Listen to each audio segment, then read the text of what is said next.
आज के इस वीडियो में बात करेंगे बीए फर्स्ट ईयर के generic elective subject Delhi through the ages के बारे में। देखिए, जिन बच्चों ने जेनरिक इलेक्टिव में Delhi through the ages subject लिया है, यह वीडियो उन बच्चों के लिए काफ़ी हेल्पफुल होने वाला है। बीए फर्स्ट ईयर में जिन्होंने अभी हाल ही में एडमिशन लिया है और जेनरिक इलेक्टिव में उन्होंने Delhi through the ages subject लिया है, ये वीडियो उनके लिए है। सेमेस्टर 1 है हमारा ये।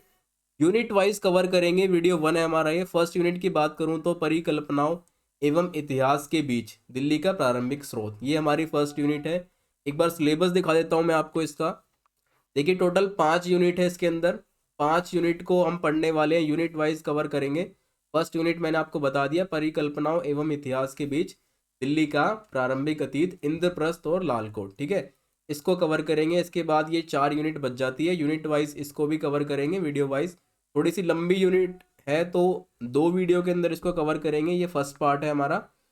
तो चलिए स्टार्ट करते हैं। स्टार्ट करने से पहले मैं आपको बता दूं, ये मेरा यूज़र आईडी है इंस्टा का। यहाँ पर आप मुझे फॉलो कर सकते हो और अपनी क्वेरी पूछ सकते हो, मैं यहाँ पर आपको रिप्लाई कर दूंगा। एक और अच्छी चीज़ आपको बता दूं कि एकलव्य स्नातक के नाम से हमने चैनल बना रखा है, टेलीग्राम ग्रुप बना रखा है अपना एक। वहाँ पर जाके आप इसको ज्वाइन कर सकते हो। टेलीग्राम पे जाके सर्च कीजिए एकलव्य स्नातक 1 और जाकर इस ग्रुप को ज्वाइन कर लीजिए। जिन्होंने भी बीए फर्स्ट ईयर के अंदर अभी अभी प्रोग्राम में हो या ऑनर्स में हो दाखिला लिया है, उन सभी के लिए है ये। और वहाँ पर आपको जो है फ्री जो है पीडीएफ नोट्स मिल जाएंगे। ठीक है, जो भी आपको रिलेटेड टू सब्जेक्ट नोट्स होंगे आपको वहाँ पे अवेलेबल हो जाएंगे। तो चलिए स्टार्ट करते हैं अपना टॉपिक, दिल्ली का परिचय। देखिए, सबसे पहले बात करते हैं हम दिल्ली का परिचय, कह सकते हैं दिल्ली का इतिहास। तो दिल्ली सबसे पुरानी राजधानियों में से एक मानी जाती है और शायद दुनिया के सबसे पुराने पुराने शहरों में से भी एक है। दिल्ली इतनी पुरानी है कि अगर दुनिया के पुराने शहरों की बात की जाए तो उसमें दिल्ली का नाम जरूर शामिल होगा। देखिए, दिल्ली का इतिहास इतना ही पुराना है जितना कि महाभारत का इतिहास है। आप सभी ने महाभारत को देखा होगा। महाभारत काल से ही दिल्ली चली आ रही है। पांडवों की राजधानी रही दिल्ली, जिसे उस समय इंद्रप्रस्थ के नाम से जाना जाता था। पांडवों ने अपनी राजधानी बनाई थी। पांडवों को यमुना किनारे राजधानी बनाने के लिए बोला गया था, तो उन्होंने इंद्रप्रस्थ नाम की अपनी राजधानी बनाई, जो आज के समय में दिल्ली के नाम से है। एक चीज और आपकी मैं ऐड कर दूं, जो इंद्रप्रस्थ जो पांडवों ने उस टाइम बनाया था, वो दिल्ली में जो आज पुराना किला है, यहाँ पर आकर उन्होंने इंद्रप्रस्थ को बसाया था। इंद्रप्रस्थ को इतना सुंदर बनाया गया था कि इसकी तुलना इंद्र की राजधानी अमरावती से की गई। इतनी सुंदर थी, इतनी अट्रैक्टिव बनाई गई थी ये पांडवों के द्वारा, जो इसकी तुलना इंद्र की राजधानी अमरावती से की गई। दिल्ली को कई बार बनाया गया और नष्ट किया गया। देखिए, दिल्ली अपने आप में एक महत्व रखने वाला स्थान था, तो इस पर बहुत आक्रमण हुए। कई योद्धाओं ने, या कह सकते हैं कि कई शासकों ने इस पर आक्रमण किए, इसको बनाया, नष्ट किया गया। बहुत बार ये ऐसा हुआ कि इसको बनाकर नष्ट किया गया, कई बार इसका पुनर्निर्माण हुआ। यह एक महत्वपूर्ण राजनीतिक केंद्र रहा है। देखिए, दिल्ली अपने आप में एक महत्वपूर्ण राजनीतिक केंद्र है। यहाँ पर बहुत से राजाओं ने राज किया और बहुत से राजनेताओं ने यहाँ से अपना करियर भी स्टार्ट किया राजनीतिक का। तो ये महत्वपूर्ण राजनीतिक केंद्र रहा है। थोड़ा सा फ्लैशबैक में चलते हैं, दिल्ली दिल्ली के इतिहास को जानने के लिए थोड़ा सा पीछे से लेके चलते हैं। मोटी मोटी हिस्ट्री जानते हैं कि दिल्ली की हिस्ट्री कहाँ से क्या स्टार्ट हुई। तो देखिए, अधिकांश इतिहासकारों के द्वारा यह बताया गया कि दिल्ली की स्थापना तोमर वंश के राजा अनंगपाल के द्वारा हुई। तोमर वंश के राजा अनंगपाल ने दिल्ली की स्थापना की। दिल्ली में निर्माण कार्य सर्वप्रथम तोमर वंश के राजा अनंगपाल के द्वारा स्टार्ट हुआ। मैं आपको बता दूं, जो लाल कोट जो है, या कह सकते हैं लाल नगर, लाल कोट नगर जो था, वो राजा अनंगपाल तोमर के द्वारा ही बनाया गया था सर्वप्रथम दिल्ली के अंदर। इन्होंने दिल्ली को सर्वप्रथम दिल्ली का नाम दिया था, दिल्ली का, जो बाद में आगे चलकर दिल्ली के नाम से फेमस हुआ।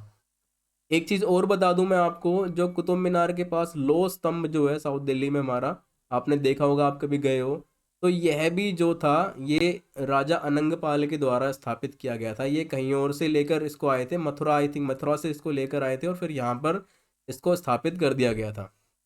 उनकी मृत्यु के पश्चात क्या होता है, दिल्ली चौहानों के अधीन चली गई। चौहानों से आपको बता दूं, पृथ्वीराज चौहान, पृथ्वीराज चौहान के अधीन दिल्ली हो गई। भारत पर चौहानों का जो है आधिपत्य आ गया, तो दिल्ली पृथ्वीराज चौहान के अधीन हो गई। लेकिन पृथ्वीराज चौहान की उस समय पे राजधानी थी अजमेर। अजमेर पृथ्वीराज चौहान की राजधानी थी। फिर क्या होता है 1192 में, देखिए 1192 और 1191 में आपको पता होगा तराइन के दो युद्ध हुए थे। 1191 में मोहम्मद गोरी आया था ईरान से, जिन्होंने पृथ्वीराज चौहान से युद्ध किया। हमारे हिंदू राजा थे पृथ्वीराज चौहान, उनसे मोहम्मद गोरी ने युद्ध किया 1191 में, तो वो हार गया। क्योंकि पृथ्वीराज चौहान बड़े एथिकल थे और रूल रेगुलेशन को मानने वाले थे, तो उन्होंने क्या करा, मोहम्मद गोरी को जाने दिया, छोड़ दिया।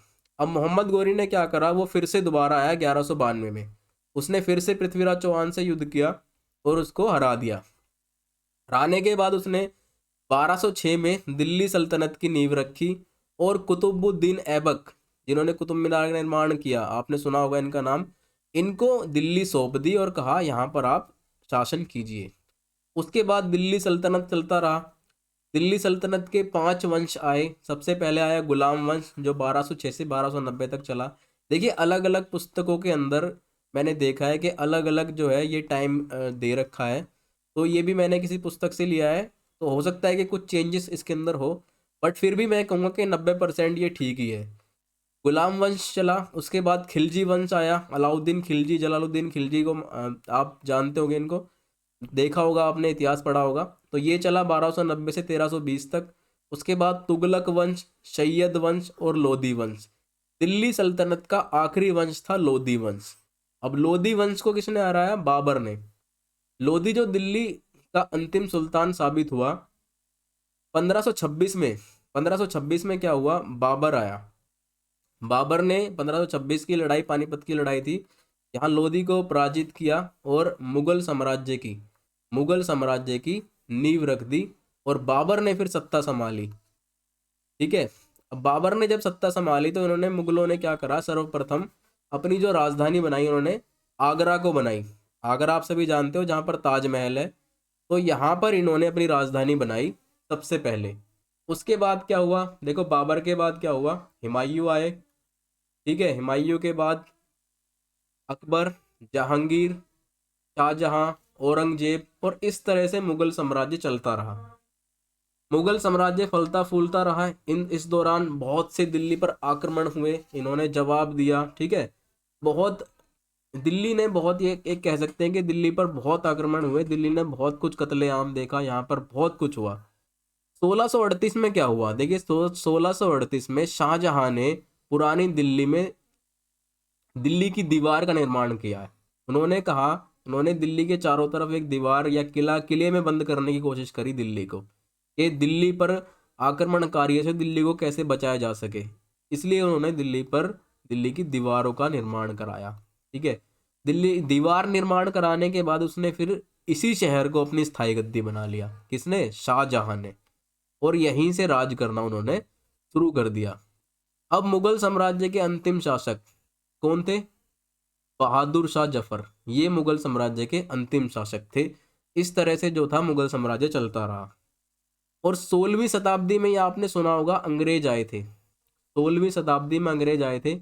आए तो वो व्यापार करने की दृष्टि से थे, लेकिन उन्होंने क्या देखा कि यहाँ पर जितने भी राजा जो हैं उनमें एकता नहीं है, यूनिटी नहीं है, और वो बहुत बेपरवाह है, लापरवाह टाइप के हैं। तो उन्होंने देखा, पहले वो व्यापार किया उन्होंने, फिर वो धीरे धीरे क्या करा, उन्होंने भारत की राजधानी में घुसना स्टार्ट कर दिया और अपना इंटरफेरेंस इतना ज़्यादा बढ़ा दिया कि 1803 में उन्होंने दिल्ली पर कब्जा कर लिया। उस समय शाह आलम द्वितीय, मुगल साम्राज्य के शाह आलम द्वितीय दिल्ली पर राज कर रहे थे। उनको उन्होंने हराया और अपने कब्जे में ले लिया, और दिल्ली को भी अपने कब्जे में ले लिया। धीरे धीरे ब्रिटिश सरकार ने अपने कदम जमाने स्टार्ट कर दिए और पूरे भारत पर उन्होंने कब्जा कर लिया। अब ब्रिटिश सरकार ने क्या करा, सर्वप्रथम कलकत्ता को अपनी राजधानी बनाया। कलकत्ता को राजधानी बनाने के बाद जब उन्हें पता चला कि दिल्ली ज़्यादा महत्व रखने वाला स्थान है, ठीक है, दिल्ली ज़्यादा महत्व रखने वाला स्थान है, तो 1911 में उन्होंने दिल्ली को अपनी राजधानी बना दिया और यहीं से अपना कार्यकाल स्टार्ट कर दिया। तो ये तो था दिल्ली का इतिहास। अब हम बात करते हैं कि दिल्ली के अध्ययन के स्रोतों की, यानी दिल्ली के अध्ययन करने के लिए क्या क्या स्रोत हमें प्राप्त हुए, अब हम बात करेंगे उसके बारे में। तो देखिए, दिल्ली प्रागैतिहासिक काल से मानव आबादी का स्थान रहा है। कहा यह जाता है कि दिल्ली मानव आबादी का स्थान रहा है प्रागैतिहासिक काल से। अब ये शब्द जो है ये इसलिए प्रयोग किया जाता है क्योंकि दिल्ली में आज तक कोई ऐसा स्रोत प्राप्त नहीं हुआ, कोई ऐसा लिखित स्रोत प्राप्त नहीं हुआ जिसके द्वारा दिल्ली के अतीत को स्पेसिफाई किया जा सके। तो इसीलिए इस शब्द का प्रयोग किया जाता है दिल्ली के अतीत के इतिहास के लिए। ठीक है, तो उन्होंने कहा कि दिल्ली मानव आबादी का स्थान रहा है, परंतु आज तक भी खनन, जितने भी उत्खनन कार्य हुए हैं यहाँ पर कोई मानव कंकाल नहीं मिला है जिससे पता लगाया जा सके। लेकिन फिर भी ये जो था महत्व रखने वाला स्थान था, महत्वपूर्ण स्थान था, तो इसे कहते हैं कि मानववादी वाला स्थान रहा है। उस समय के पत्थर के उपकरण मिले यहाँ पर दिल्ली के आसपास जब खुदाई की गई। ठीक है, चट्टानों के आसपास, दिल्ली के पहाड़ी इलाके चट्टानों में खुदाई की, स्पेशली फरीदाबाद के अनंतपुर में खुदाई की गई, तो वहां पर क्या मिला, पत्थरों के उपकरण मिले जिससे पता लगाया जा सकता था कि यहाँ पर मानव आबादी रहती थी। इसी प्रकार उत्तरी हड़प्पा के कुछ अंश मिले, भौरगढ़ में मिले। भौरगढ़ आपको पता होगा नरेला के पास एक छोटा सा गांव है उत्तरी दिल्ली में। उत्तरी दिल्ली में नरेला के पास भौरगढ़ एक गांव है यहाँ पर। और मंडोली जो कि नंदनगरी के पास है, ये पूर्वी दिल्ली में है। ठीक है, उत्तरी और पूर्वी दिल्ली में दो जगह है, मंडोली और भौरगढ़। यहाँ पर उत्तरी हड़प्पा के कुछ अंश मिले। लेकिन यह सब कुछ भी प्रारंभिक इतिहास को बताने के लिए काफी कम है, ये भी इतना डिटेल में डिफाइन नहीं कर पाते दिल्ली की हिस्ट्री को, तो ये सब कुछ कम है। अब आपको एक चीज और बताता हूँ, देखिए पुराने किले की खुदाई हुई, उत्खनन कार्य यहाँ पर चला पुराने किले के आसपास 1955 में। ठीक है, 1970 में, 2013-14 में, तो 3 बार यहाँ पर खुदाई का कार्य चला, उत्खनन का कार्य चला। लेकिन आज तक भी जो है पूर्ण रिपोर्ट, पूरी जो रिपोर्ट है इसकी, वो आज तक भी प्रस्तुत नहीं करी। इस वजह से कहते हैं कि दिल्ली के अतीत के स्रोत जो है वो काफ़ी कम है, जिसके हिसाब से अंदाजा या कहते हैं कि पता नहीं लगाया जा सकता कि दिल्ली का इतिहास किस प्रकार का रहा है। लेकिन फिर भी उपेंद्र सिंह की पुस्तक है, उपेंद्र सिंह इतिहासकार रहे हैं, इन्होंने अपनी एक पुस्तक लिखी है प्राचीन दिल्ली। इनकी पुस्तक से काफ़ी हेल्प मिलती है, इनके रिसर्च से काफ़ी हेल्प मिलती है दिल्ली के अतीत को जानने के लिए।